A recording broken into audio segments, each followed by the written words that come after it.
Ha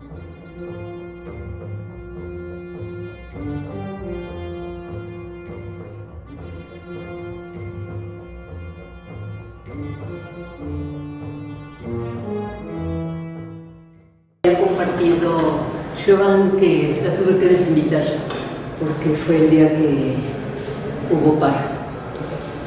En esos textos con los que ustedes cuentan, lo que se hacía era una revisión diagnóstica de estos tiempos adversos para la agenda de derechos.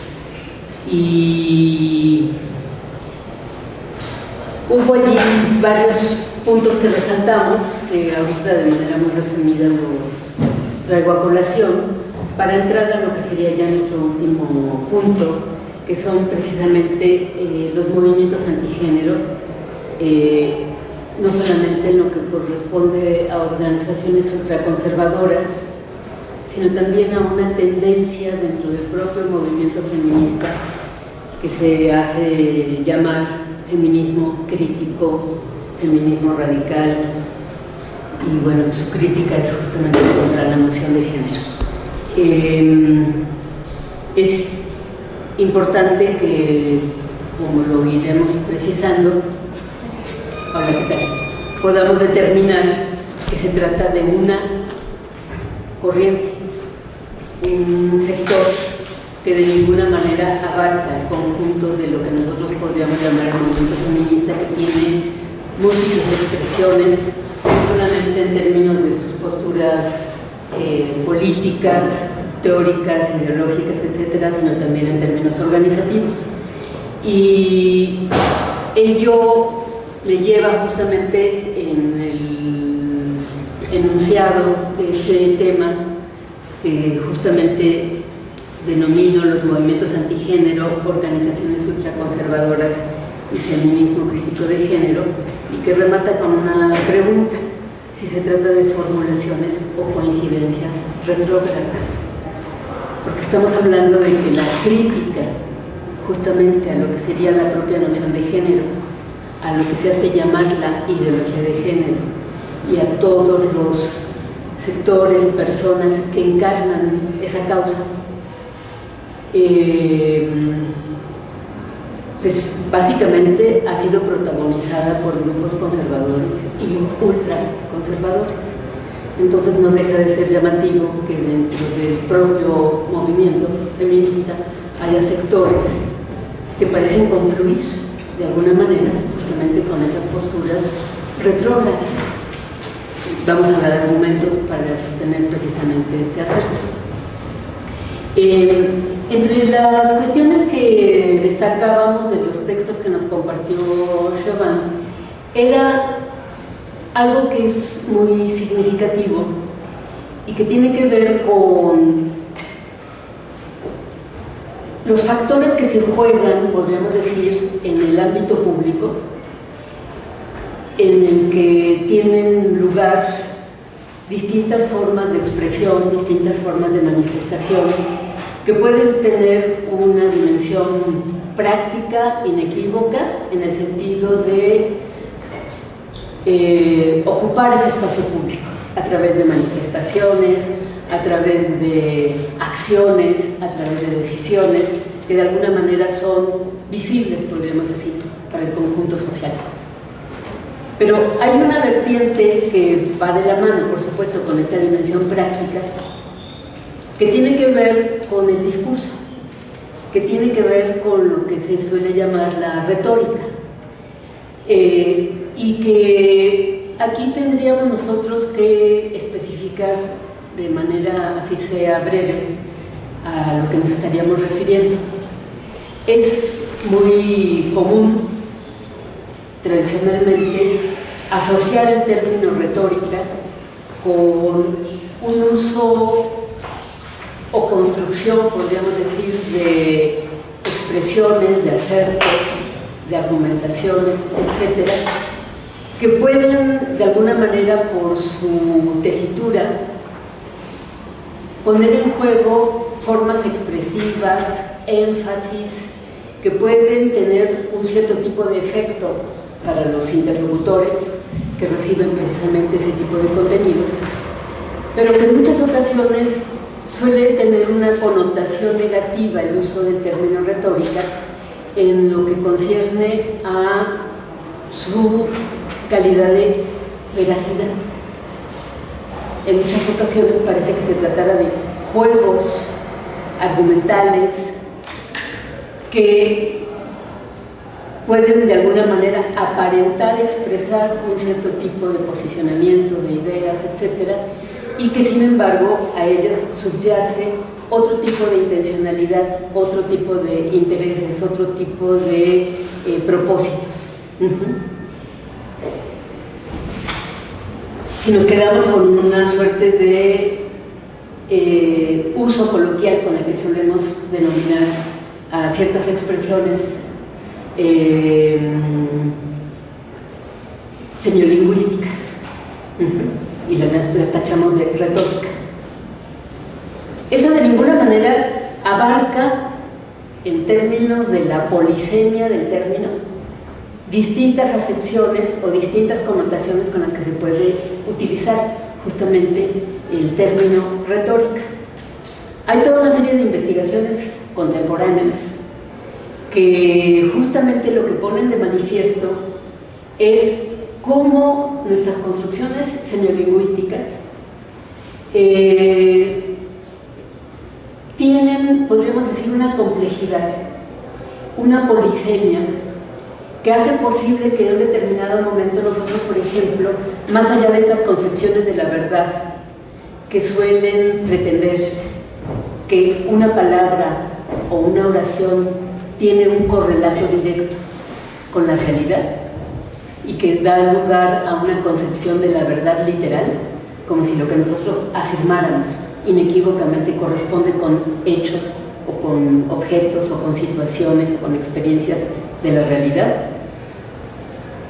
Lo que de alguna manera nosotros observamos cuando se habla de la complejidad de nuestras construcciones semiolingüísticas y afirmamos que se conforman conforme a una lógica propia a la retórica, de alguna manera lo que se está queriendo significar es que nosotros podemos construir productos semiolingüísticos de una complejidad que rebasa o incluso se contrapone a lo que sería esa concepción típica de la verdad correspondentista o literal. Nosotros podemos estar usando, por ejemplo, expresiones metafóricas cuya condensación simbólica no tiene ningún correlato con la realidad.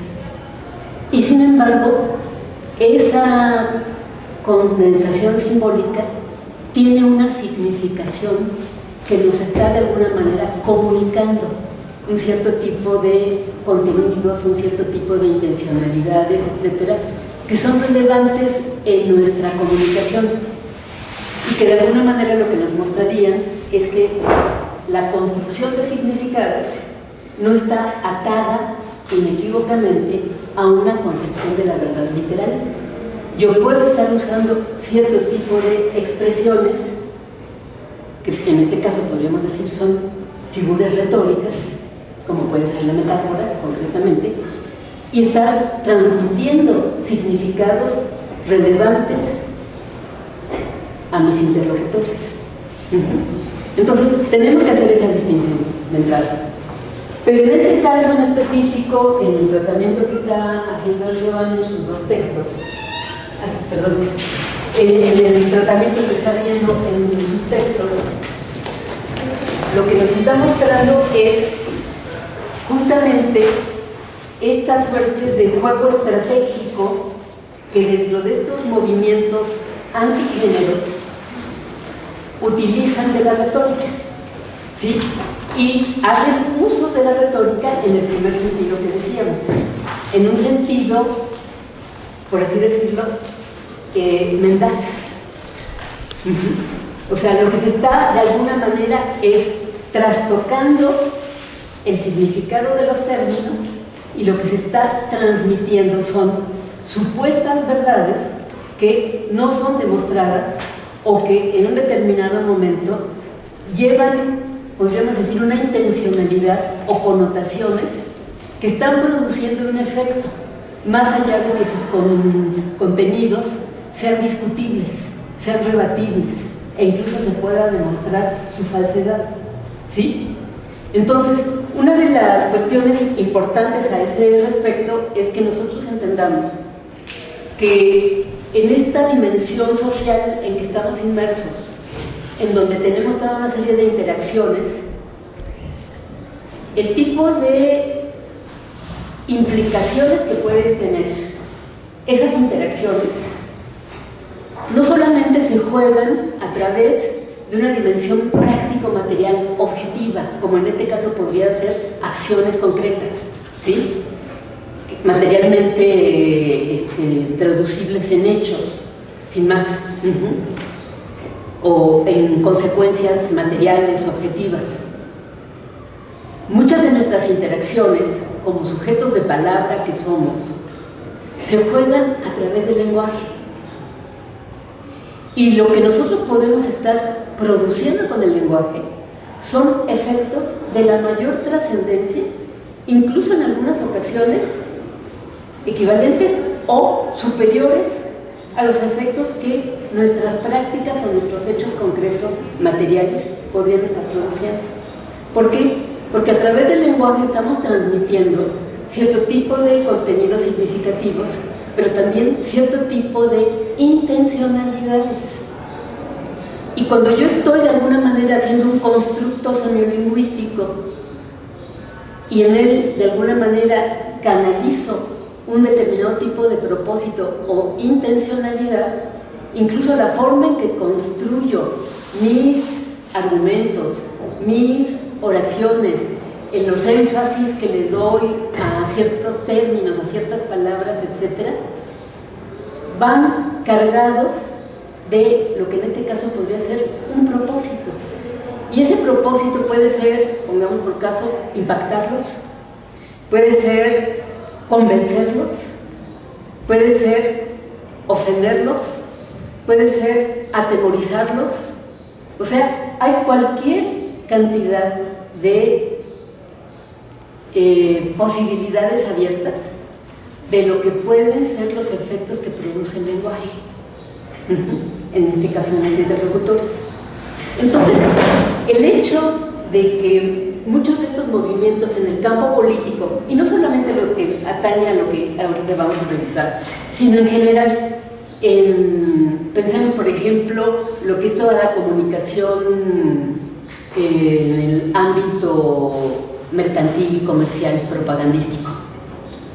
O sea, a nadie le cabe duda, ¿sí?, de cuál es la intencionalidad que se le juega al que produce ese tipo de mensaje, ese tipo de anuncio comercial.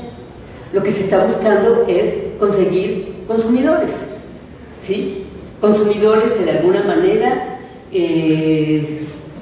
parezcan convencidos y además tomando decisiones libres al elegir el producto que van a consumir.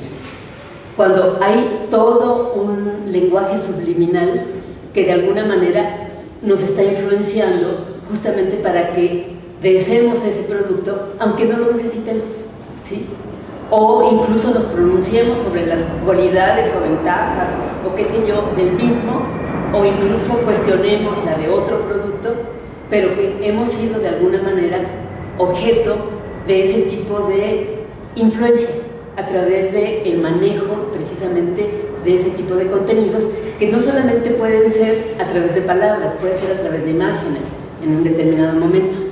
Bueno, si esto nosotros lo trasladamos, por ejemplo, al campo de la política, es un hecho que en el campo de la política podríamos decir que hay como una gran gama de vertientes a través de las cuales se construye lo que nosotros llamamos como política, que puede ser desde el diseño de instituciones, de marcos normativos, de procedimientos, qué sé yo, a través de los cuales se regula la vida colectiva.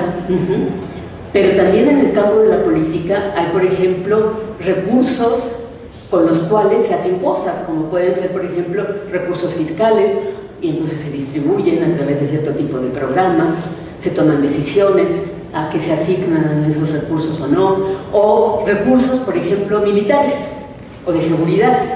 Y entonces, de alguna manera, estaría también todo ese tipo de, no solo recursos materiales, sino recursos a través de los cuales se nos provee seguridad o formas de control o cosas semejantes.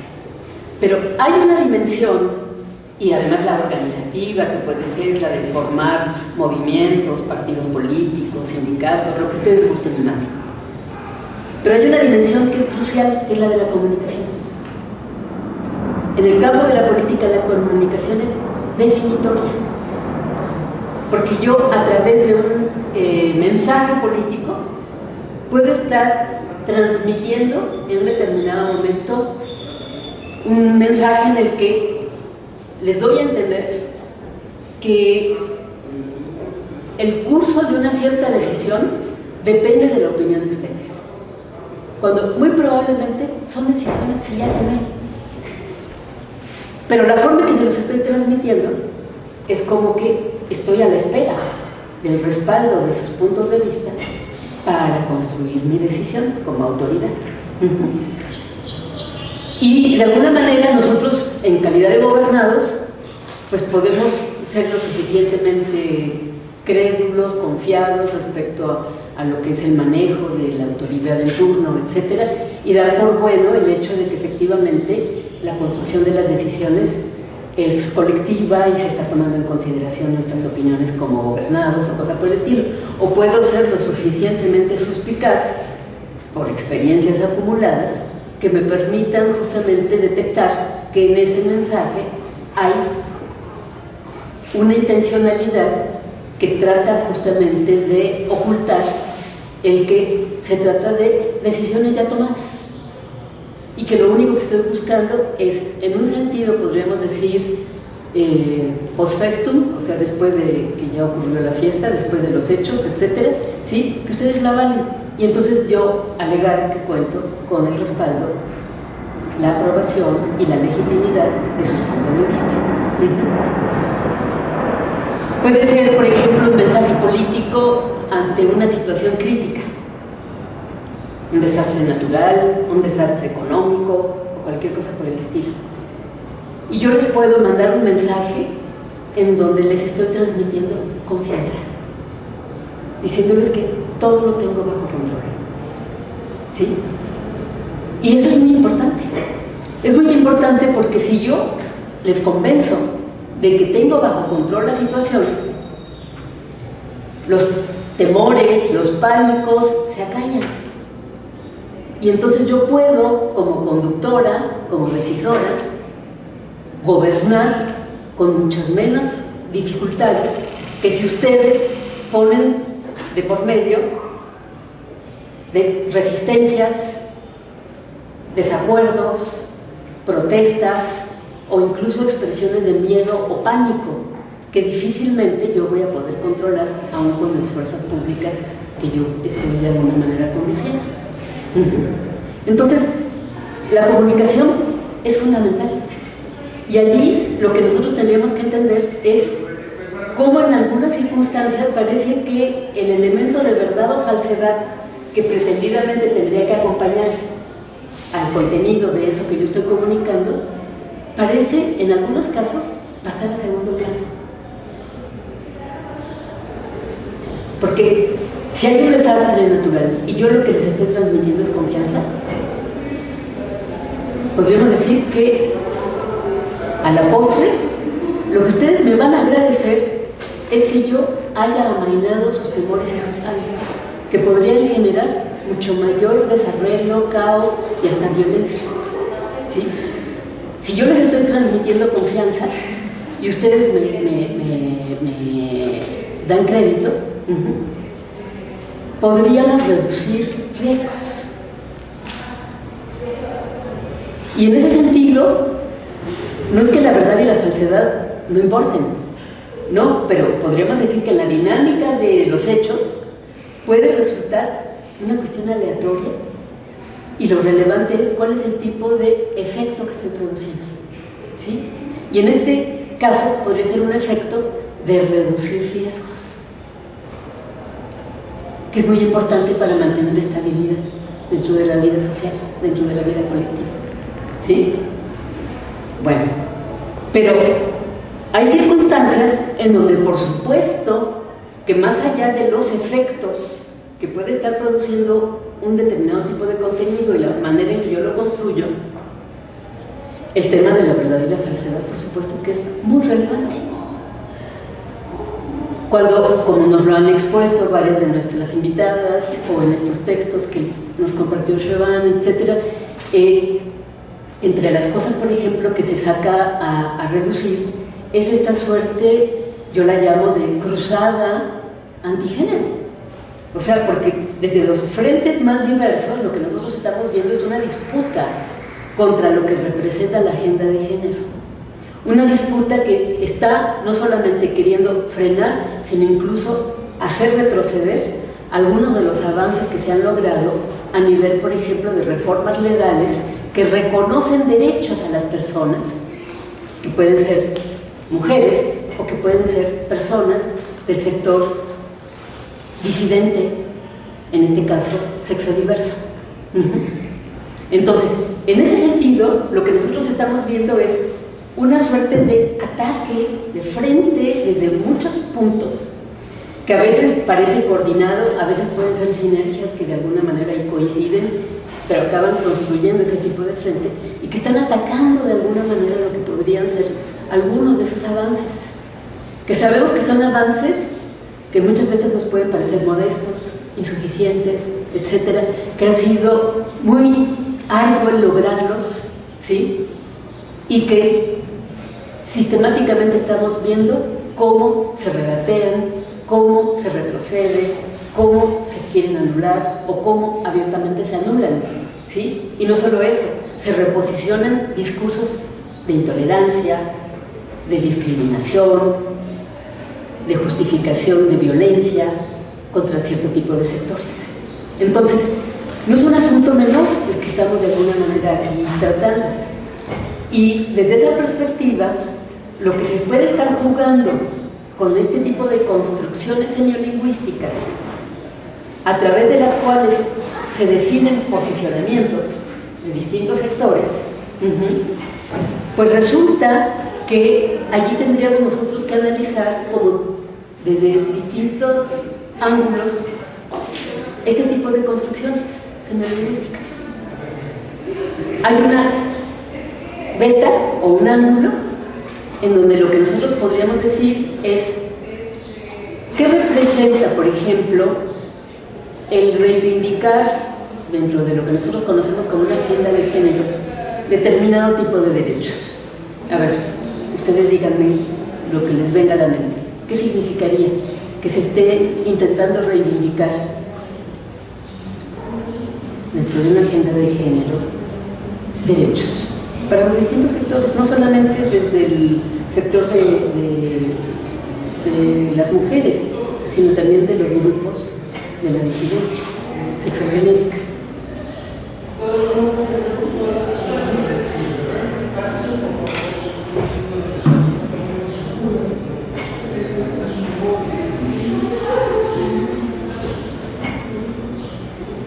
Sí.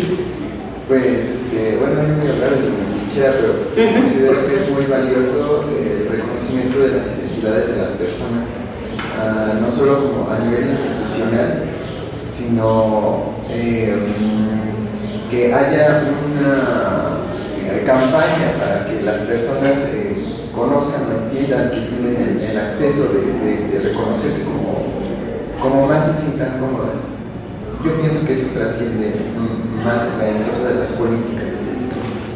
Claro, de alguna manera lo que está en juego es una exigencia de reconocimiento, de respeto a la dignidad de las personas.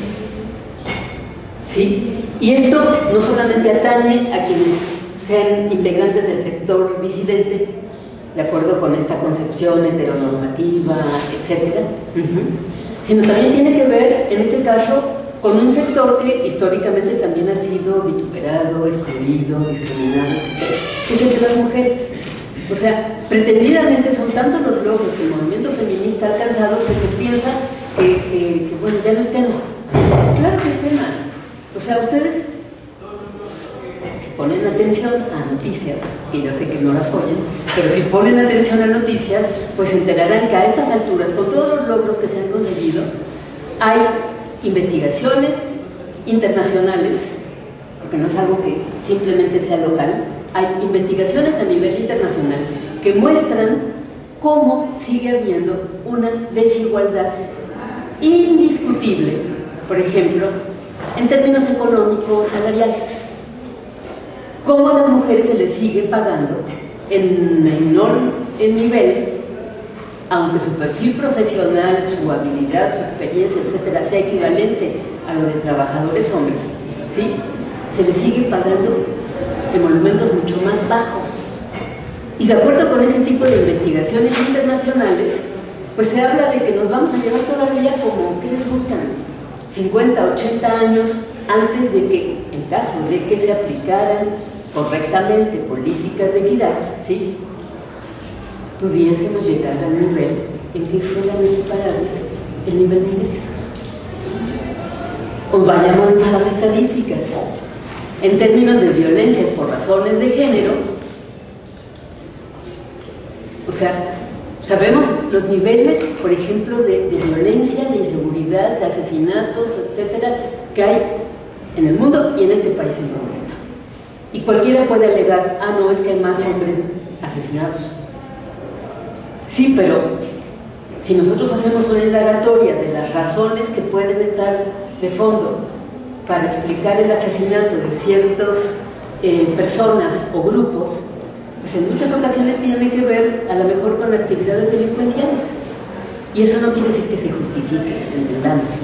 Pero hay razones materiales, como en este caso, estar haciendo negocios fuera de la ley.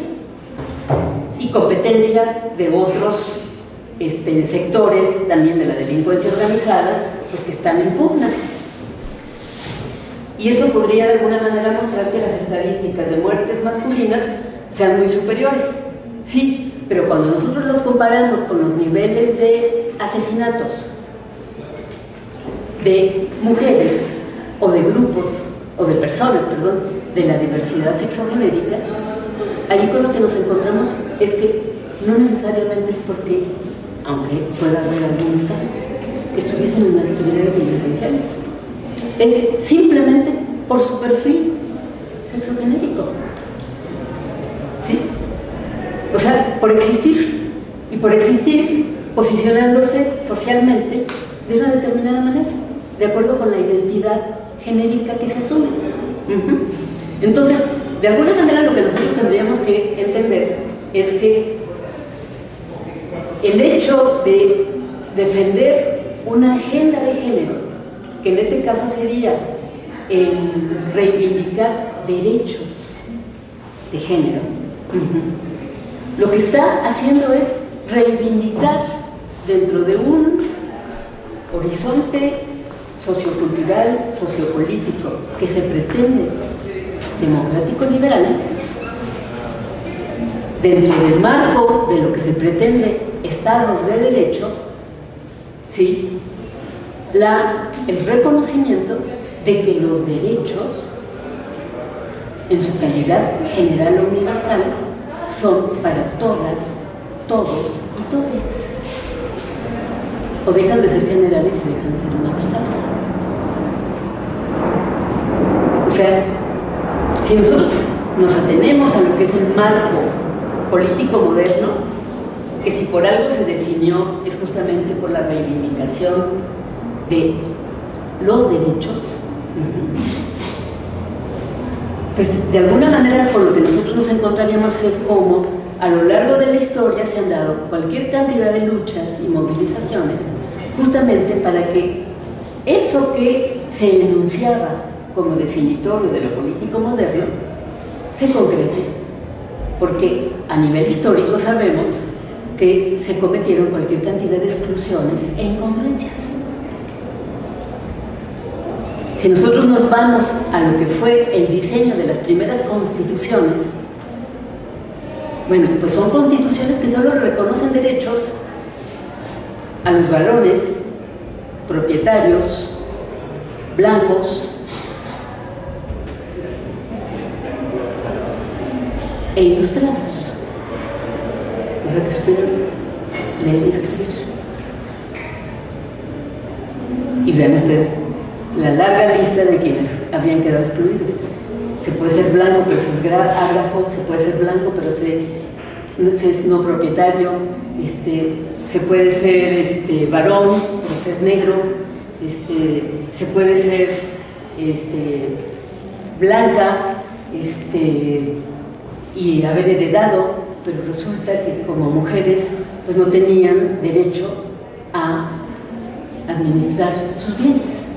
Tenían que tener una albacea, alguien que las tutorara, porque se daba por sentado que no se tenía capacidad de juicio para hacer un buen manejo de los recursos que se habían heredado, ¿sí?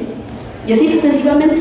Bueno, y dentro de esa larga lista de luchas, pues estarían las luchas contemporáneas justamente de los movimientos de la diversidad sexogenérica, que por supuesto también reivindican legítimamente su calidad de integrantes de un orden sociopolítico, de personas, de su dignidad y de su derecho a tener un proyecto de vida propio, de acuerdo con su propia definición.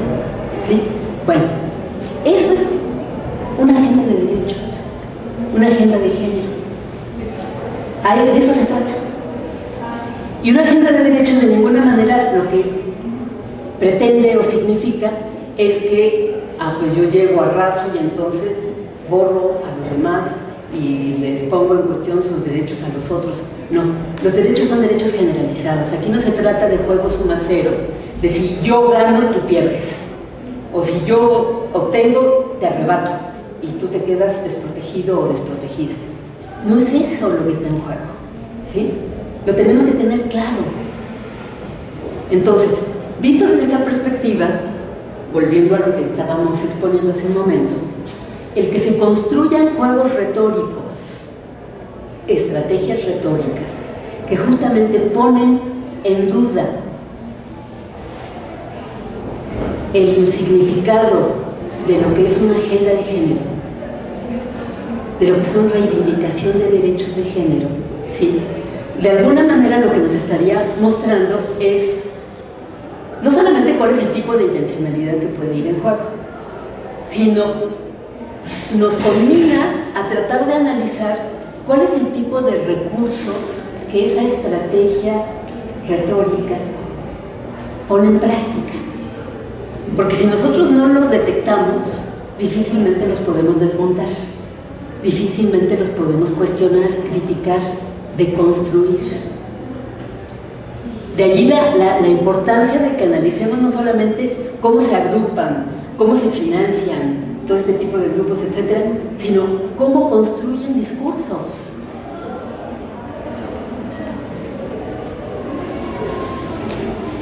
No sé si les compartí en la bibliografía, lo voy a revisar. Hay un libro colectivo que lleva por título La reacción patriarcal. Si no se los compartí, se los comparto hoy, mañana, más tarde.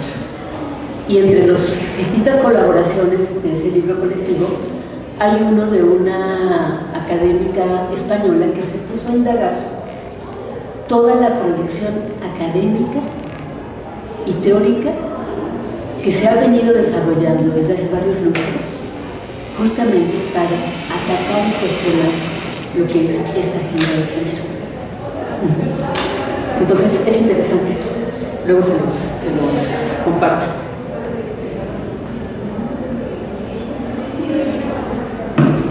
Pero bueno, el punto que traía a colación la importancia precisamente de este tipo de estrategias retóricas, decíamos, es ¿Cuál es el tipo de, no solo de intencionalidad que puede subyacer al construirles, sino cuál es el tipo de recursos que se ponen en juego y cuál es el tipo de efecto que se busca producir? Y esto es fundamental, porque de repente, por ejemplo, nosotros nos podemos encontrar, ustedes que sí navegan en internet y están atentos a los mensajes de las redes, etcétera, como ya lo hemos comentado en algún otro momento, seguramente sobre algún cierto tipo de situación, expresión, mensaje o bulo o cualquiera de estas cosas, suelen reaccionar. Y hay temas a los que casi afirmaría, sin temor a equivocarme, que ustedes reaccionan, igual que todo el mundo, y que son precisamente temas que tienen que ver con temas de género y de sexo. Todo el mundo tiene una opinión. Todo el mundo tiene una opinión, sustentada o no.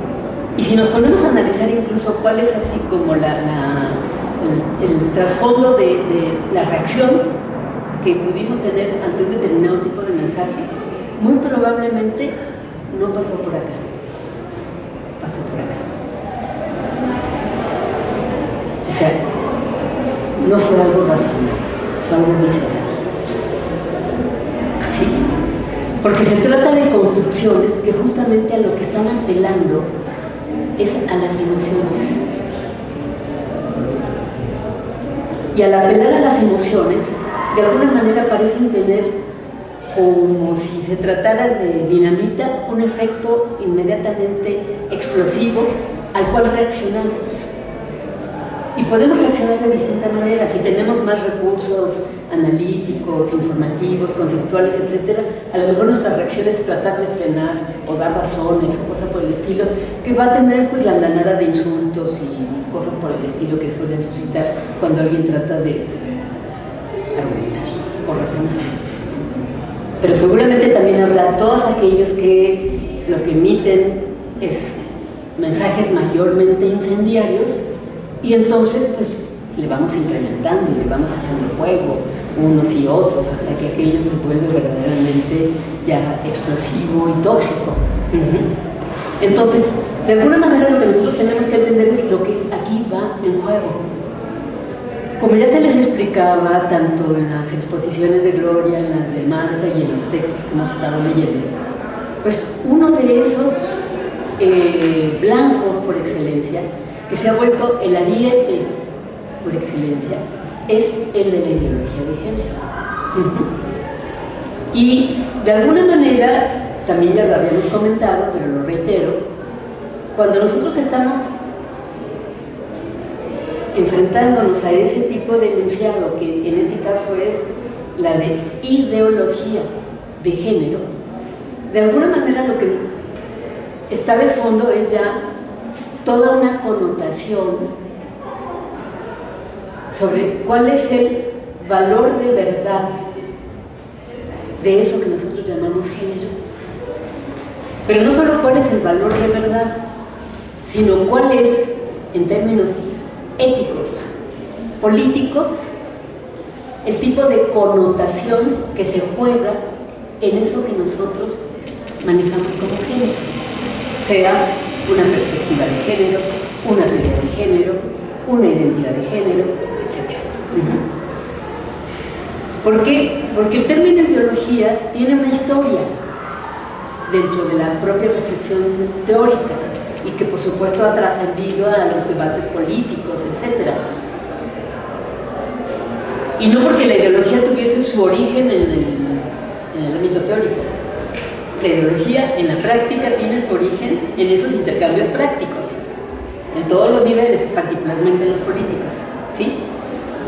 Pero donde se ha intentado tematizar históricamente qué es eso de la ideología, pues es en el campo teórico, en el campo académico. ¿Y cuál es la connotación, cuál es el tipo de acepción que se maneja de este término? ¿Quién gusta responder?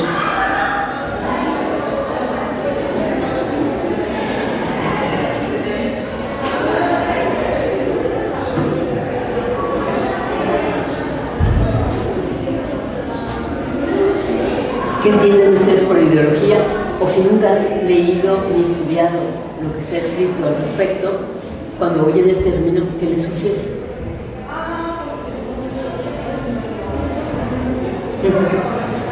Hay dos concepciones, o sea, una concibe la ideología como algo que esconde la realidad y otra simplemente concibe la ideología como una manera en la que se, o sea, una perspectiva con la que se explica la realidad.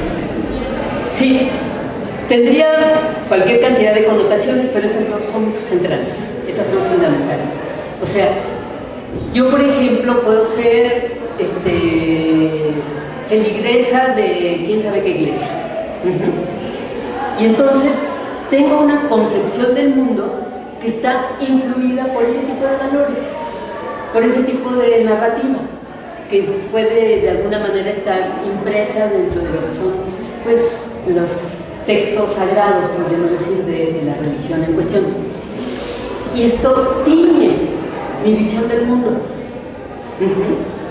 Mis valores, mis actitudes, mis juicios, no solo sobre lo que yo hago, digo, me propongo, deseo, etcétera, sino también sobre lo de los otros.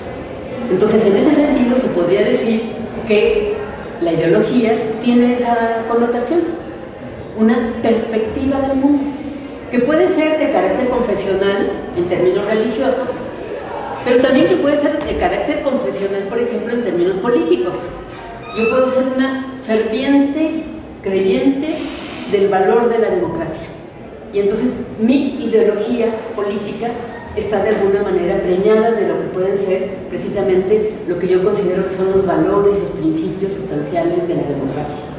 Puedo ser una ferviente creyente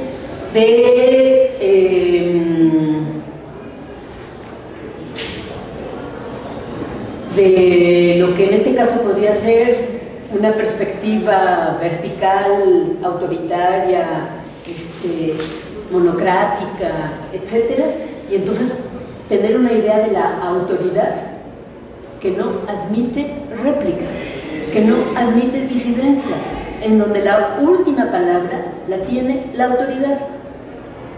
Y ciño mis valores, mis juicios y mis actitudes y mis acciones a la obediencia a esa figura. Hay para los ejemplos. O sea, me estoy refiriendo a una determinada concepción, a una determinada perspectiva del mundo. Ustedes me podrían decir, si volvemos nuevamente al tema de la verdad y la falsedad, ¿es relevante la verdad o la falsedad? ¿O en qué medida es relevante la verdad o la falsedad cuando yo estoy hablando de una perspectiva del mundo?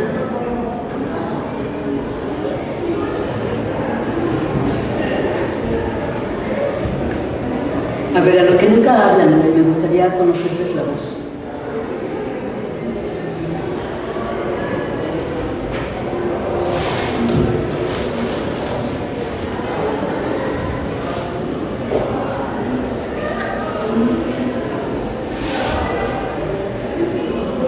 O sea, si yo soy una católica convencida,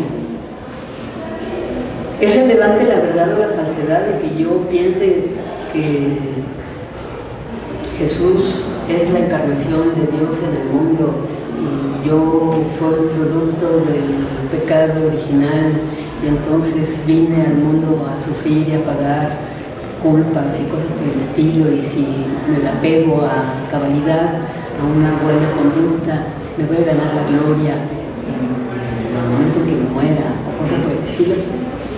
¿Es relevante la verdad o la falsedad de esas creencias?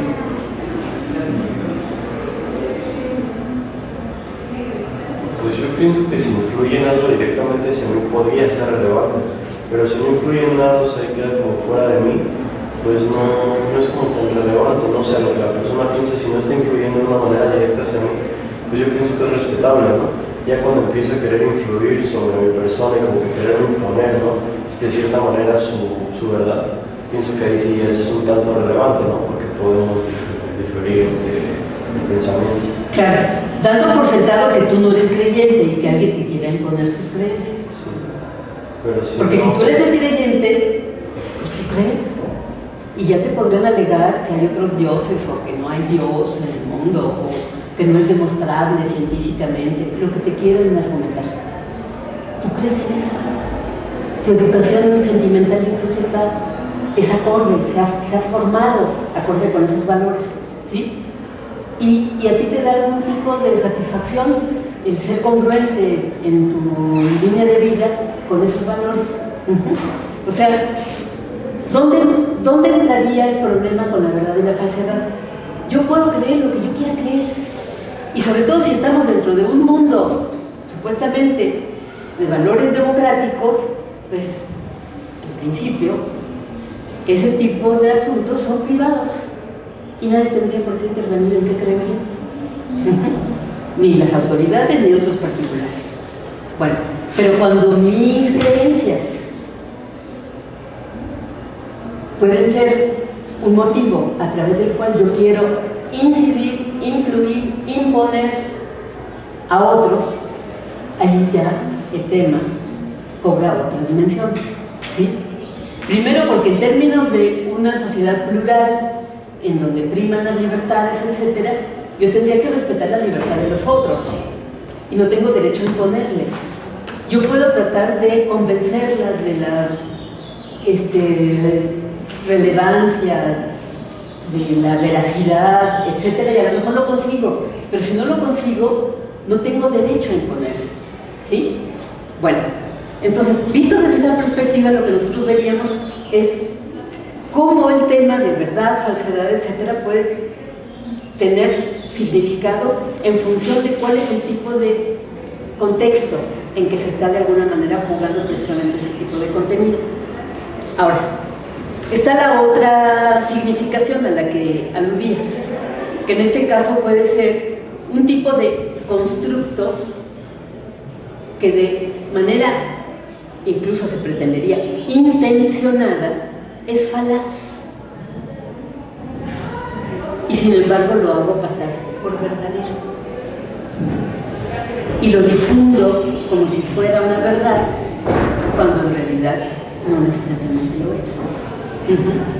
Entonces, en ese punto es donde nosotros podríamos decir que tiene repercusiones, por supuesto, de la mayor relevancia en términos sociales, culturales, políticos. Porque de alguna manera lo que estoy pretendiendo es controlar las mentes de otros, incidir en sus acciones,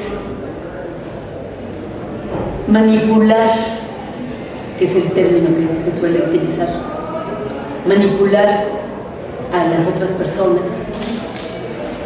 Y entonces allí con lo que nosotros nos podríamos estar encontrando es con dificultades mayores, porque cuando hay ese tipo de constructo de por medio y yo estoy jugando con él y produciendo un cierto tipo de efecto, lo que nosotros tendríamos que analizar, pues no solamente son las particularidades de los recursos argumentales o simbólicos o qué sé yo, que yo pude haber puesto en juego, que puede ser una cuestión académica de relevancia, ¿sí?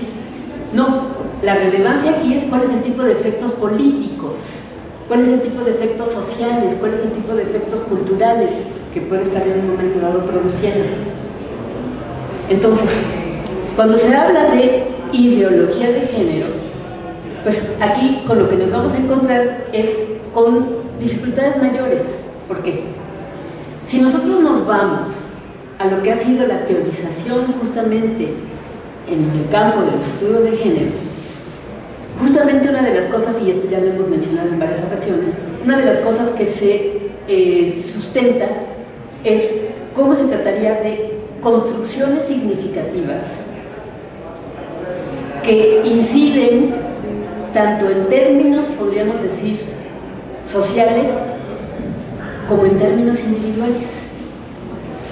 Porque ese tipo de construcción significativa que apela a lo que en este caso podrían ser perfiles identitarios, de alguna manera definen lo que en este caso pueden ser los roles sociales que se le asignan a quienes son portadores de esos perfiles identitarios. Pero se está partiendo de la argumentación de que se trata de construcciones socioculturales. En ese sentido, esas construcciones socioculturales de alguna manera van marcando la pauta de lo que es nuestra propia dinámica social, va marcando la pauta de lo que son nuestros patrones de conducta, va marcando la pauta de lo que son nuestros patrones identitarios. Tiene toda una dimensión, podríamos decir, valórica, toda una dimensión normativa que acaba teniendo repercusiones que regulan la vida y los intercambios sociales. Si yo a un perfil identitario, que en este caso es el de lo femenino, le adjudico una determinada valoración y ateniéndonos a los hechos, esa valoración es devaluatoria.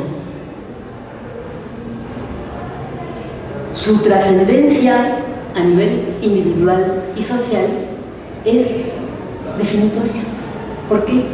Porque ese tipo de connotación devaluatoria no solamente la asume quien se adscribe o se identifica con ese perfil identitario y marca su existencia. O lo contrario, en el caso de que el perfil identitario sea masculino, partiendo de que se trata de un sistema en donde de manera asimétrica lo masculino suele tener primacía de manera sistemática y reiterativa, entonces eso marca no solamente el posicionamiento, el sentir, las expectativas, las autovaloraciones que la persona hace de sí misma, de acuerdo con esa identificación, con un significante que es altamente valorado a nivel sociocultural. Pero tiene además una dimensión, podríamos decir, en este caso, prescriptiva, normativa, porque también regula cuál es el tipo de patrones de conducta, cuál es el tipo de actividades, cuál es el tipo de ámbitos de acción que me son permitidos. Y entonces vienen todas esas expresiones de las tareas propias de la mujer, el lugar natural de nuestra existencia, el curso y destino que le hemos de dar a nuestras vidas para que sean vidas valiosas y cosas semejantes. Ya no le completo las expresiones, ustedes ya saben a qué me estoy refiriendo. ¿Sí? Entonces, de alguna manera nos encontramos con que hay esa dimensión normativa, acaba de alguna manera estipulando mandatos de género. Se trata de construcciones que tienen no solamente un poder, podríamos decir, que moldea nuestras vidas, moldea nuestras subjetividades, moldea nuestros intercambios, sino acaba imprimiendo y moldeando nuestras instituciones que también nos regulan en todos los campos, porque se trata de un tipo de constructo transversal que atraviesa prácticamente todos los planos de nuestras vida social, de nuestros intercambios.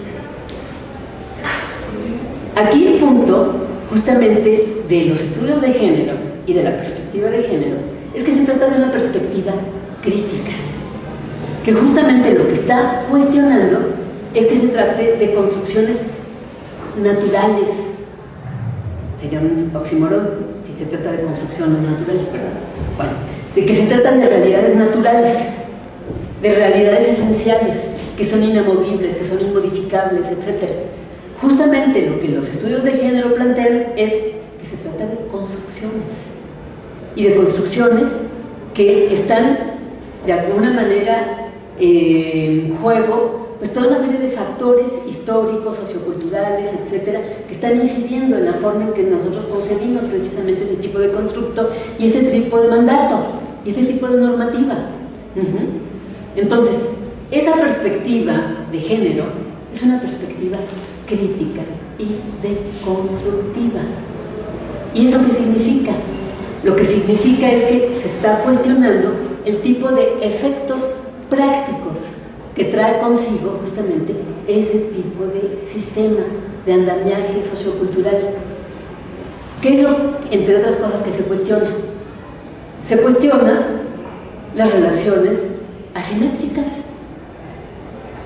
que consolidan. Se cuestiona la desigualdad que conllevan. Se cuestionan las formas de dominación y las formas de poder que se ejercen asentados justamente en ese tipo de constructo. Y se cuestiona el que haya, por así decirlo, destinos inequívocos para nuestras vidas.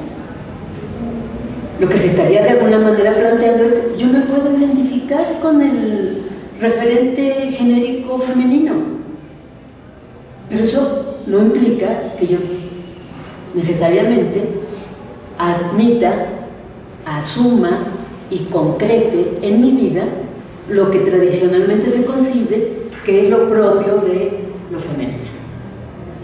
Yo puedo decidir que yo no quiero tener hijos, yo puedo decidir que no quiero tener un matrimonio convencional, puedo decidir que me voy a dedicar a actividades que no son propias de mi sexo y así por lo consiguiente. Puedo decidir que tengo otro tipo de proyectos de vida que incluso chocan con lo que puede ser ese canon establecido.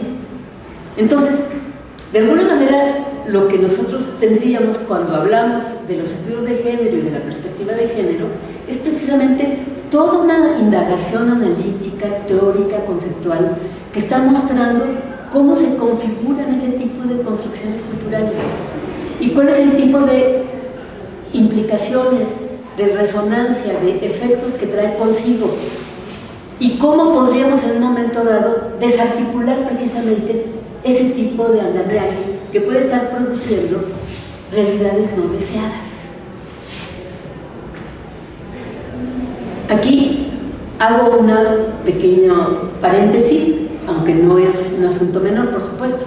Uno de los textos que yo les pedí que leyeran, que es un artículo periodístico, una entrevista en proceso de una de las mexicanas promotoras justamente de esta perspectiva crítica de género, que es Laura Lecona, titula su libro de cómo lo trans no es transgresor. Porque de alguna manera lo que ella estaría cuestionando es que quienes dentro del sector sexodiverso, por ejemplo, se identifican con lo que en este caso podría ser un perfil genérico femenino y lo reivindican como su proyecto de vida, según su alegato, lo que estarían haciendo es reafirmar esa perspectiva que ha sido debatida y cuestionada por la teoría de género. Y entonces lo que ella dice es, pues no son ni revolucionarios, ni transgresores, ni nada, son convencionales y están contribuyendo a afianzar algo que nosotros hemos querido cuestionar y deconstruir de manera sistemática, etcétera, y entonces le están haciendo un favor a todas estas agrupaciones conservadoras, desde los padres de familia, los pro vida y todo lo demás. Bueno, pero aquí hay una argumentación muy interesante que hace, por ejemplo, Butler, en la que ella hace una reivindicación muy importante.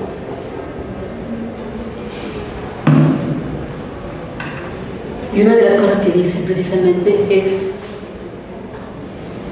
si alguien,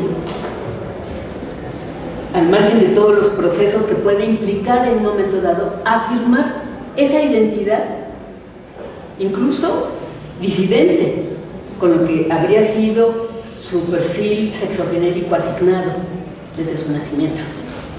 Si alguien reivindica para sí una identidad genérica, como en este caso podría ser femenina, nosotros no podemos en un determinado momento, asumiendo que vivimos en una sociedad plural de libertades y de derechos, cuestionar su derecho a asumir la identidad que se auto refiere. Es su derecho. O sea, yo no puedo desde fuera decir si tienen derecho o no tienen derecho. A que en términos subjetivos, psíquicos, emocionales, hormonales, etcétera, se identifiquen con un perfil identitario, genérico. Y eso no quiere decir que es que son vituperables porque entonces no son transgresoras o no son revolucionarias o revolucionarias. Supongo que muchas de las personas que están en esa situación, ¿sí?, no necesariamente van por delante con la bandera de que yo voy a hacer la revolución en el mundo. Es mi decisión en mi proyecto de vida. Si además contribuyo a que se revolucione los atavismos, los prejuicios, la intolerancia, etcétera, pues claro que se revoluciona. Pero si es mi decisión personal en mi proyecto de vida, ¿por qué otros tendrían que determinar que no tengo derecho a asumirla? Entonces, en ese sentido, ese argumento muy escueto, pero creo que muy contundente, muy preciso de Butler, es muy significativo y replicaría a este alegato de que, bueno, están haciéndole, como dice, según sus propias palabras, el caldo gordo a las asociaciones conservadoras, a cosas por el estilo. Pero bueno, vamos por partes. Entonces, decíamos, cuando se está hablando desde la perspectiva, incluso porque originalmente, como ya se estableció, quien de alguna manera introduce ese enunciado de ideología de género es la Iglesia, concretamente el Vaticano. Y hay toda una intencionalidad en juego. O sea, ya lo habíamos estado aquí analizando con nuestras invitadas y con las lecturas en algunas de las sesiones anteriores. Vean lo que va en juego.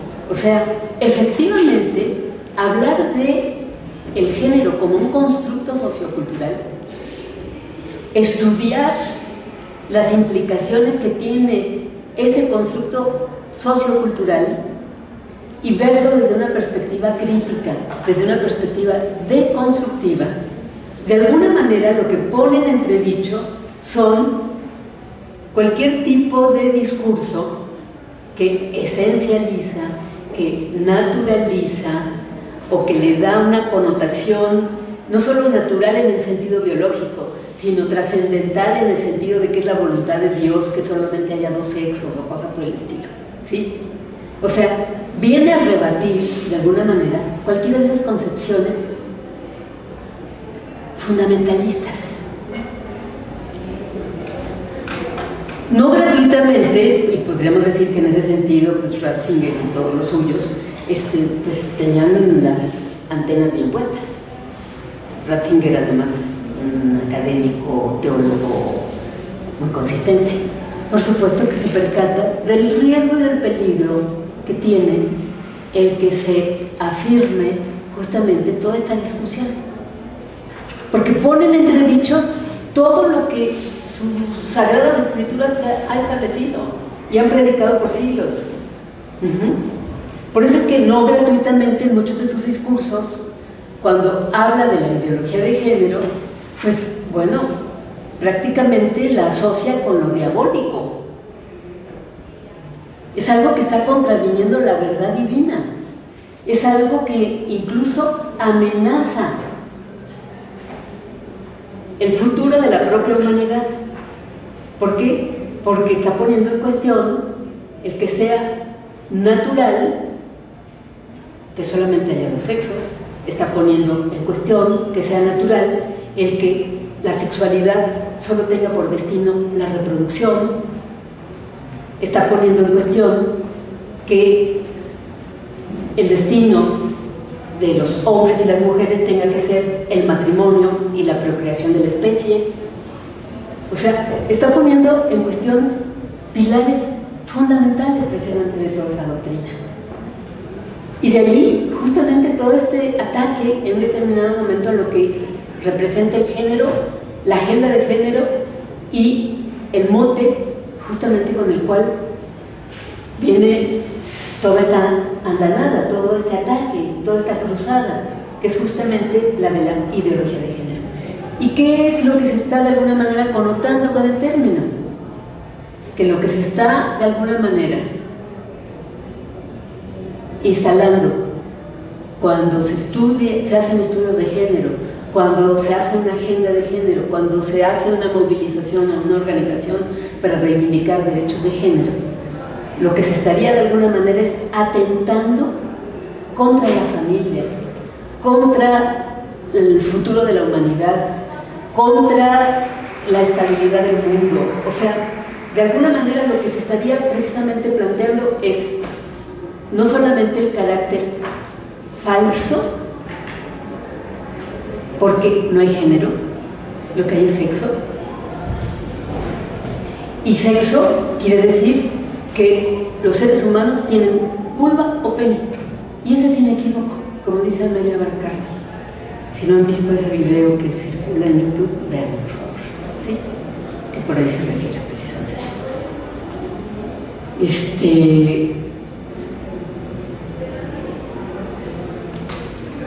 ¿Cuál es así como la confusión o la duda?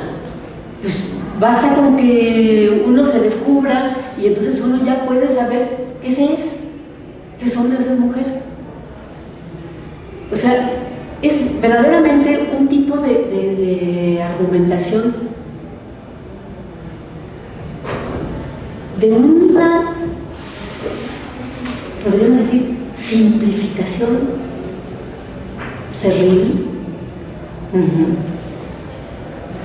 Porque de alguna manera es dar por sentado que los seres humanos en su subjetividad se definen por el cromosoma y por la manifestación anatómica de esa sexualidad. O sea, es no entender en un determinado momento la complejidad de lo que puede ser la construcción de la subjetividad humana. La complejidad de lo que puede ser, pues no solamente toda esa dimensión, podríamos decir, físico-anatómica, etcétera, sino incluso hormonal. Es no entender la dimensión, podríamos decir, psíquica, que es fundamental en la construcción de nuestra subjetividad. Es no entender que la libido proyecta su objeto de deseo sin distinción de sexo.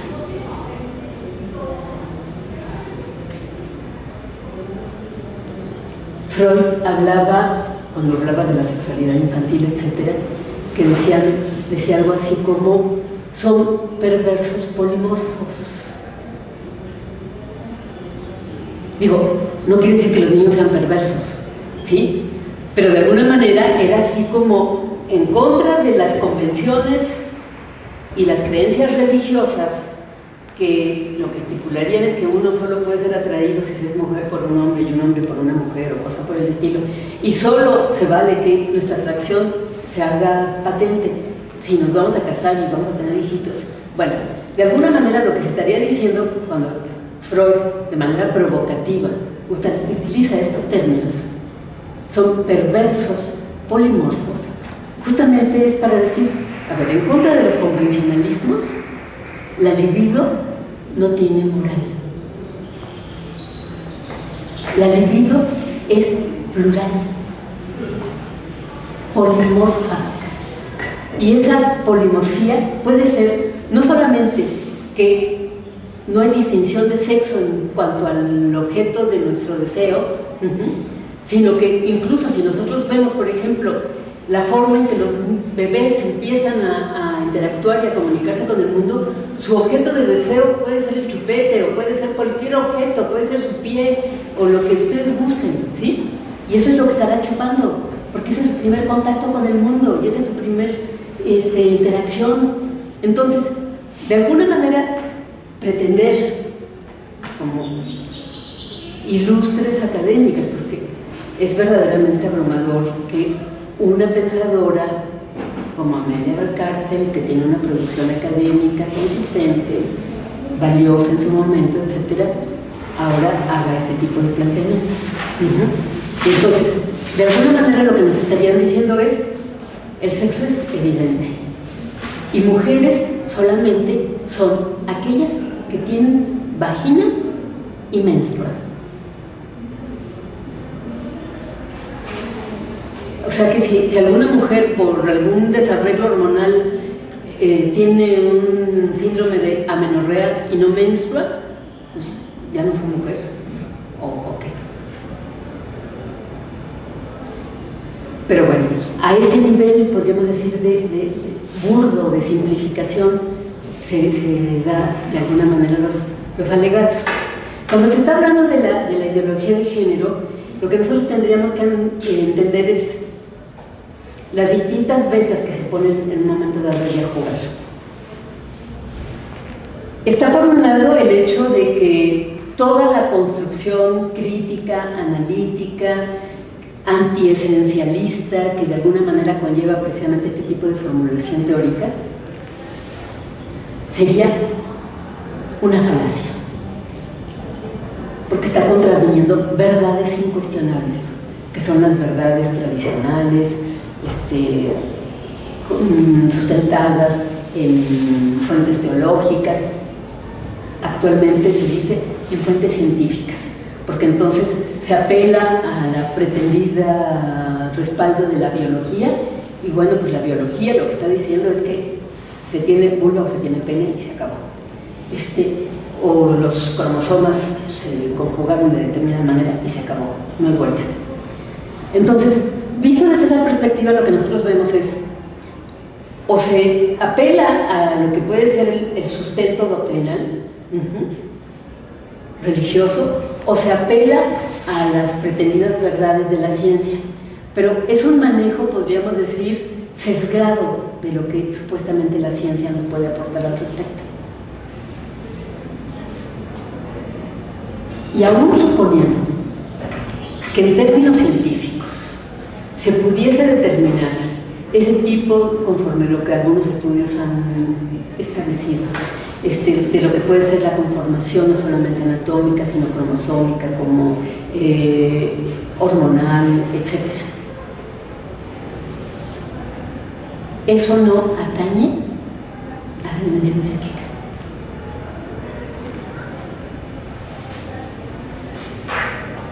A ver, se los pongo con un ejemplo muy burdo. ¿Ustedes en algún momento de su vida han experimentado cuadros de depresión? ¿Mayores o menores? Bueno, y resulta que si están en una situación así como muy difícil, muy crítica, etcétera, pues no basta con que sus familiares, sus amigos les digan que le echen ganas. Hay, entre otras cosas, un desarreglo químico, etcétera, que está afectando ese estado anímico, pero además de esa parte que la ciencia puede determinar de cuál es el desajuste que se está dando en un determinado momento, hay una dimensión psíquica, emocional, que tiene una significación en donde podemos vivir de manera distinta ese tipo de cuadro depresivo. Y nos pueden venir a la mente ideas muy distintas, o atribuirle a razones muy disímbolas nuestro estado de ánimo. Si están en una situación en donde apelan a tener apoyo clínico y el médico o médica les receta un antidepresivo, pues a lo mejor mágicamente les restablece el equilibrio. Pero el tipo de contenidos significativos y emocionales de la experiencia, esos corren por su cuenta. No tienen que ver con la parte de la química de nuestro cerebro. ¿Sí? O sea, a lo que quiero ir es a que nuestra dimensión subjetiva en lo que concierne a su beta psíquica, tiene una especificidad, una complejidad, una riqueza que no necesariamente es reducible a lo que sería la ingesta del fármaco que de alguna manera les puede restablecer el equilibrio químico en sus cerebros. Y entonces, volviendo al punto, se puede alegar que la biología dice que solo hay dos sexos o cosas por el estilo, y bueno, el hermafroditismo, pues ese es así como un caso extraordinario o cosas por el estilo. Bueno, pero la biología dice eso, pues la biología puede decir misa. La dimensión psíquica y los contenidos significativos y emocionales que conforman parte de nuestra existencia tienen una especificidad que no es traducible a términos biológicos. Y entonces, una de las cosas que hace precisamente los estudios de género es tratar de mostrar esa complejidad, no solamente de lo que puede ser nuestra conformación biológica, anatómica, etcétera, sino sobre todo psíquica y cultural. Eso es fundamental, y pareciera que muchos de estos alegatos eso no lo contemplan en un determinado momento. Estaría esta parte del alegato, pero luego además viene toda una andanada de planteamientos que justamente lo que estarían formulando es pensar que el género existe e incide en nuestras vidas, pues es vivir en el error. O sea, particularmente, por supuesto, el ataque mucho más visceral, mucho más fuerte, es contra el sector disidente. Entonces, viven en el error. Pues esa podrá ser el juicio y la calificación que se le atribuye a la vivencia de la persona.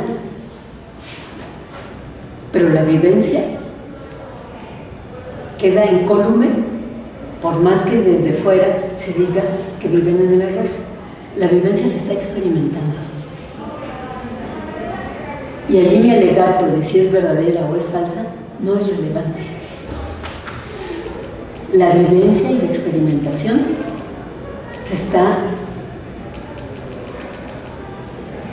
sufriendo, gozando, según sea el caso. Entonces, visto desde esa perspectiva, podríamos decir que parte del contenido argumental que se pretende alegar para contravenir precisamente ese tipo de experiencias, ese tipo de realidades, etcétera, muestran un carácter profundamente chato, limitado.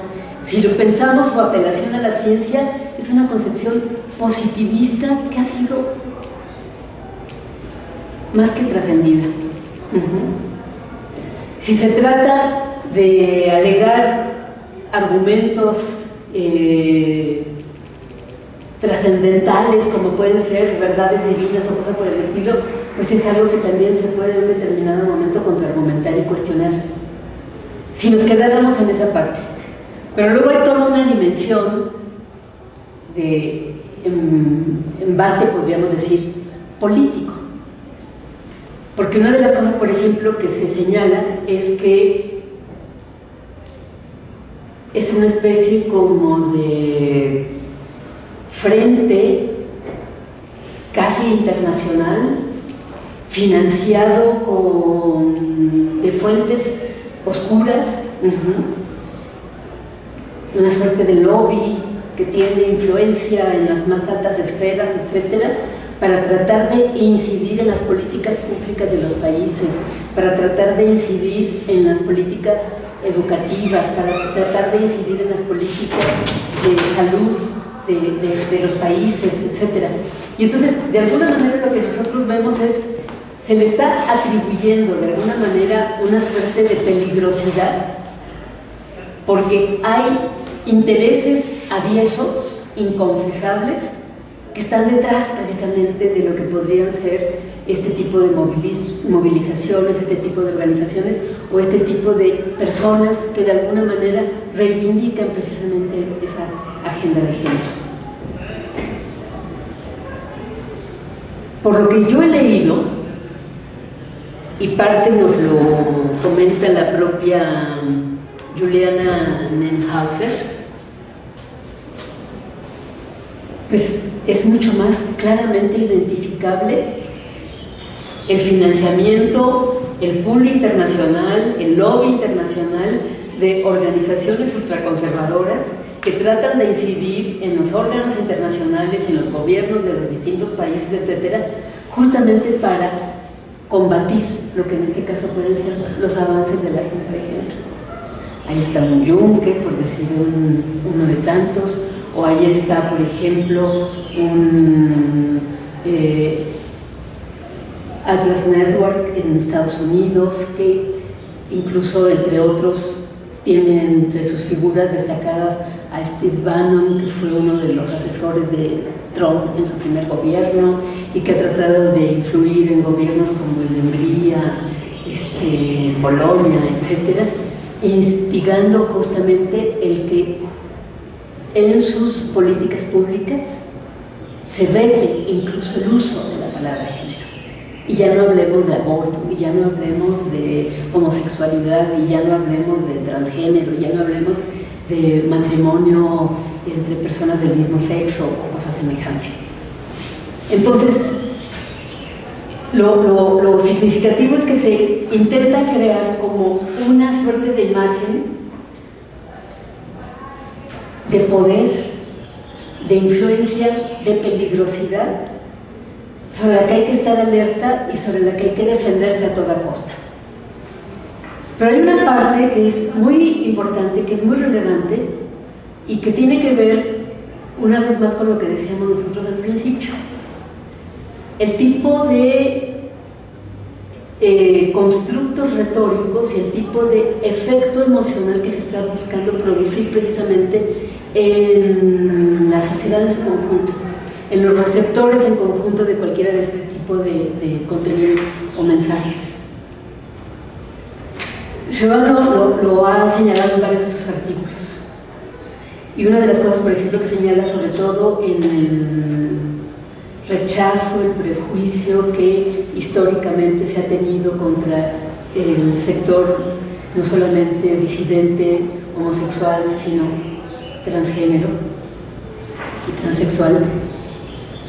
Dice, tradicionalmente el tipo de valoración que se hacía de este tipo de sector, de los portadores de este tipo de perfil identitario, etcétera, era de menosprecio, era de rechazo, era de censura, era, dice, incluso de asco, o sea, una actitud derogatoria. Lo que hoy, el tipo de recurso estratégico con el que se está jugando es el de establecer una suerte de equivalencia entre ser homosexual o ser transgénero, transexual, y ser violadora, violador, violadore, pederasta. O sea, es así como la equivalencia inequívoca. Y entonces, ¿qué es lo que se genera? Ya no solamente es rechazo, ya no solamente es censura, ya no solo es desprecio, es miedo, es pánico por la peligrosidad que en un momento dado puede representar ese tipo de sector. Y ahí tenemos una situación muy significativa. En la entrevista que le hacen a Laura Lecona, ella da, así como todo un listado de casos que en forma inequívoca demuestran justamente esa amenaza, esa peligrosidad. Desde los hombres que han sido encarcelados por delitos de violación y deciden cambiar de identidad estando tras las rejas, de identidad sexogenérica, para poder ser trasladados a las cárceles de mujeres y cometer violación. o de los deportistas que de alguna manera están compitiendo de manera ventajosa en contiendas con deportistas mujeres o cosas semejantes, o en contiendas políticas en donde estas leyes de equidad están queriendo suplantar justamente la representación o la candidatura de mujeres para poder de alguna manera posicionarse. Bueno, ese tipo de ejemplos de alguna manera juegan con varios recursos. Si nos vamos a este último, efectivamente, en México, para no ir más lejos, y específicamente, si mal no recuerdo, en el estado de Oaxaca, ¿sí?, cuando se estableció esta reforma de paridad, hubo un número significativo de hombres que se registraron como transgénero para cubrir la cuota que se le asignaba precisamente a ese sector en la contienda electoral. Fueron denunciados y se descartó, por supuesto, su candidatura. A ver,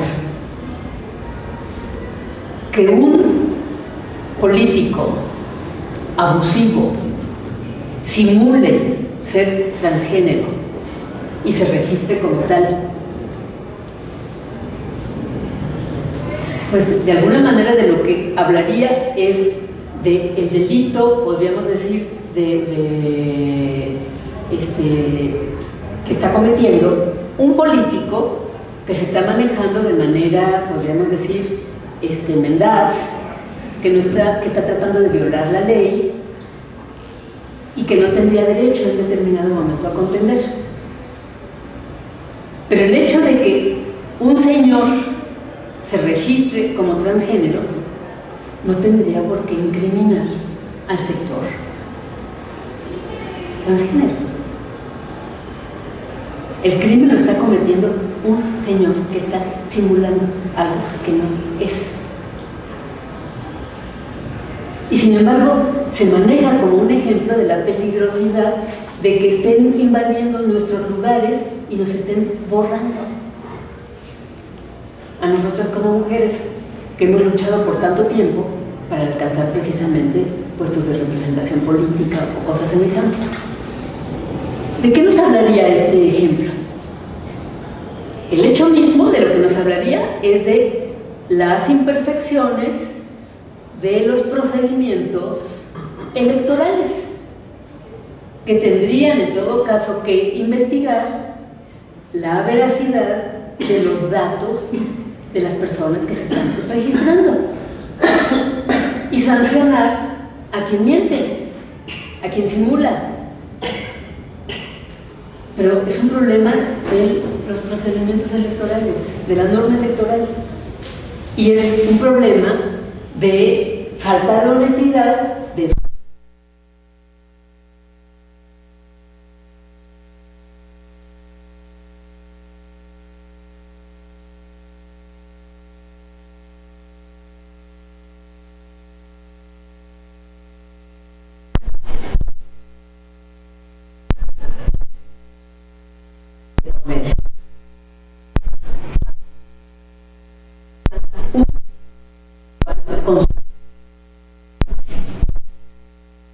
busca para dar el escenario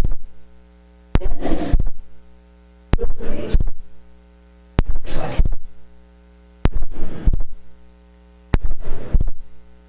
Se está generando otras cosas. Un equivalente entre transexual y violador. Es a pasión.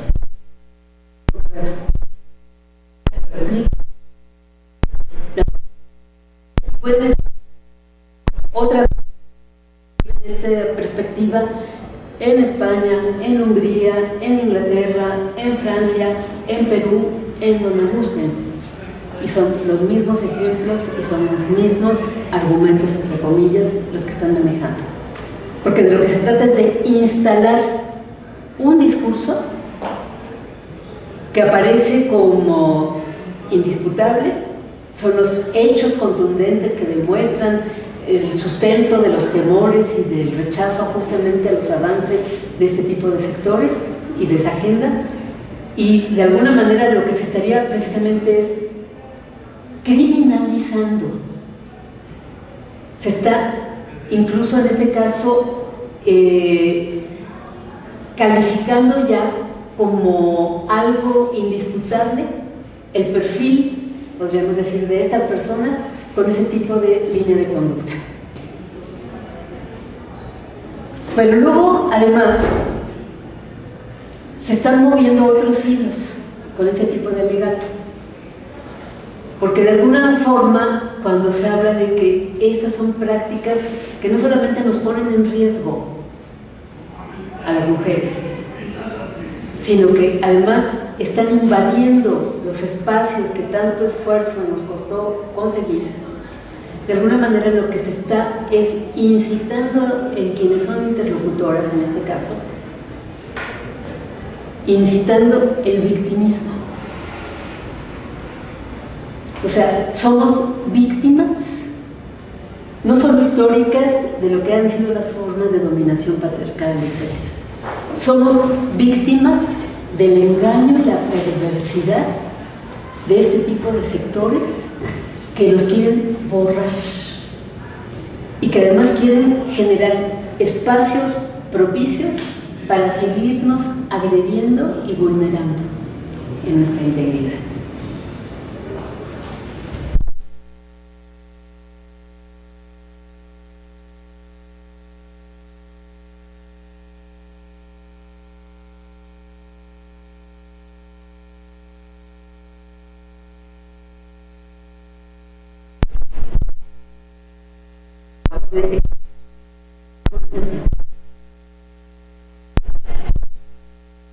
Muy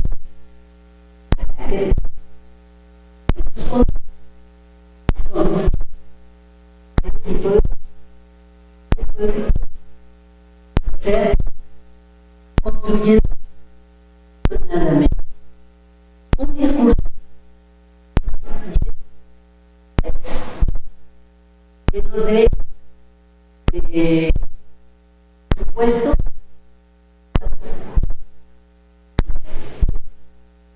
como mencionábamos al principio, datos de mujeres precisamente es llamativo entre Laura fue alumna mía en algún curso. Y es muy inteligente mujer, por cierto, pero bueno, cada quien asume las posturas que asume. Y entonces, de alguna manera, lo que nosotros tendríamos es que se está precisamente estableciendo, decía yo, este tipo de equivalencias no demostradas, se está incitando un cierto tipo, podríamos decir, de manejo performativo del lenguaje, en el entendido de el tipo de efecto que se está buscando producir, partiendo de verdades no demostradas, pero se está además incursionando en un terreno que también por supuesto es profundamente debatible, que es en este alegato del borrado de mujeres, es no, podremos estar abiertas al diálogo cuando quieran y pues, sí, que aleguen sus derechos, pero no sobre los nuestros. Y entonces, de alguna manera, vuelvo al punto que yo ya les exponía al principio. Cuando nosotros estamos hablando de derechos, pretendemos que tienen un rango de validez general, sin distingo de personas, y que en ese sentido, si nosotros estamos reconociendo el derecho a la libertad y el derecho a la igualdad, pues no se trata de que unos sean más iguales que otros.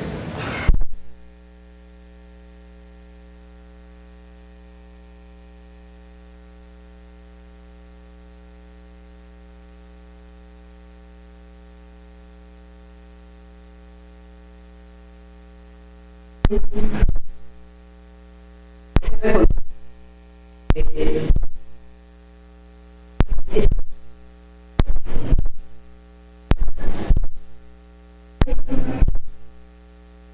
esta ciudad puede ser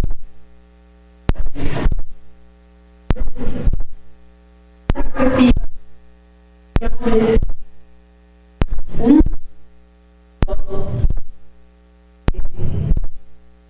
evitas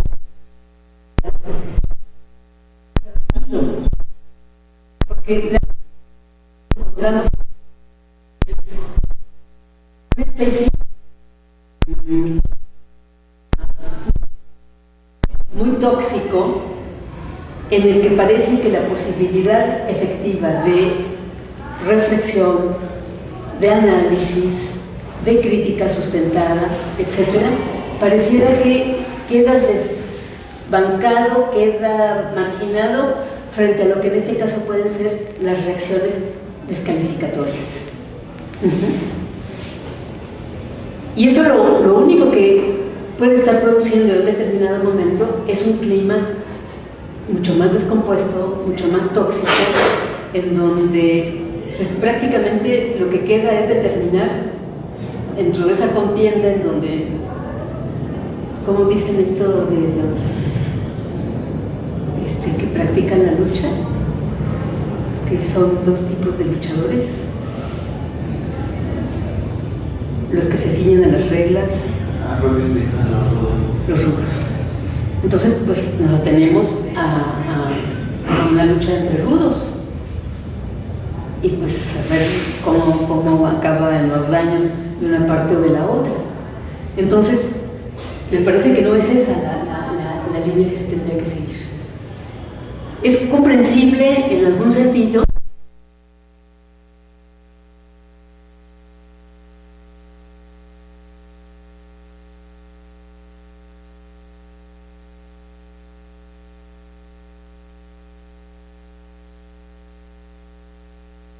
que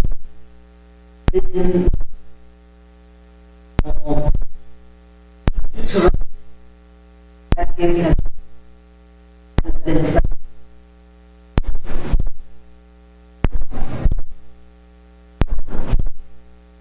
decir con esto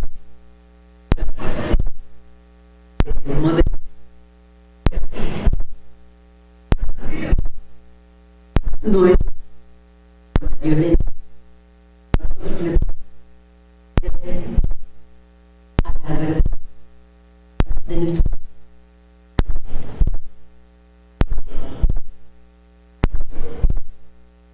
podemos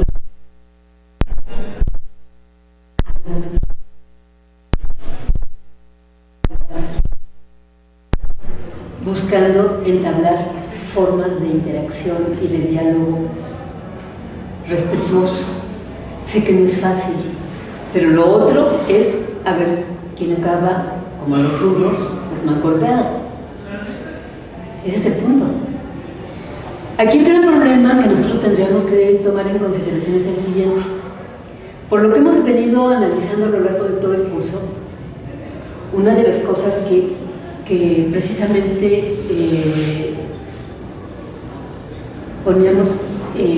resaltábamos era el hecho de cómo hay una particular modelo, podríamos decir, de ejercicio político por parte de lo que en este caso es esta forma hegemónica de gobernanza neoliberal.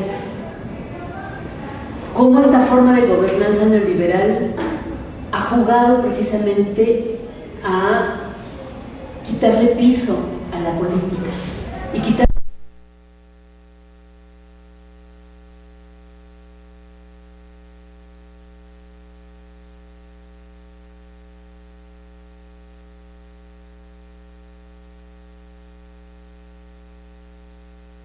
de que formas de política democrática ha incidido en todos los espacios de nuestra vida social. Y cómo esta cruzada antigénero parece ser una suerte, podríamos decir, de arma poderosísima, porque atrae pasiones, atrae emociones incendiadas, tóxicas, etcétera, que de alguna manera desvían su atención a atacar a esos sectores que se consideran peligrosos, que se consideran con intenciones aviesas, etcétera.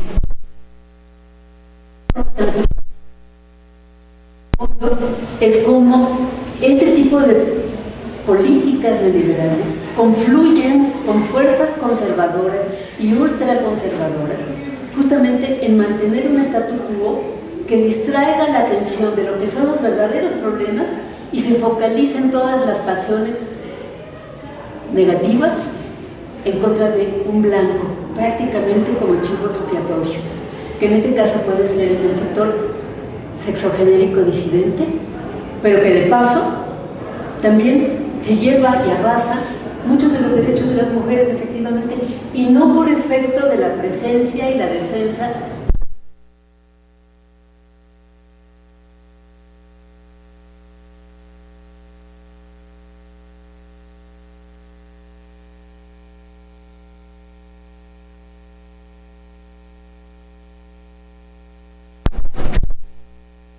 en donde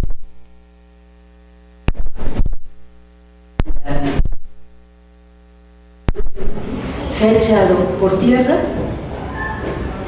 el derecho a la suspensión del embarazo. En cualquier cantidad de estados y universidades y escuela básica se tiene ya una larga lista de libros censurados, en donde ya no se puede analizar temas relativos al género, a la homosexualidad, a la sexodisidencia, al aborto. O sea, los riesgos son mayúsculos. Por eso es que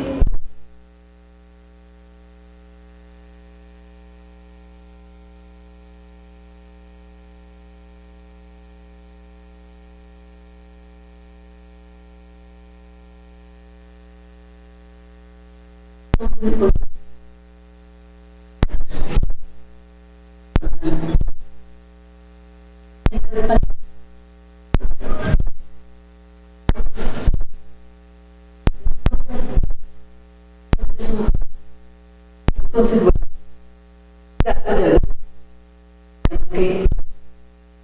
que tenemos que no tendría rudos, veamos están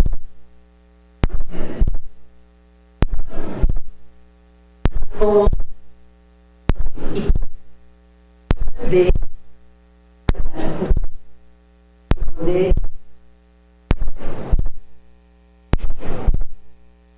está en contra de las básicas,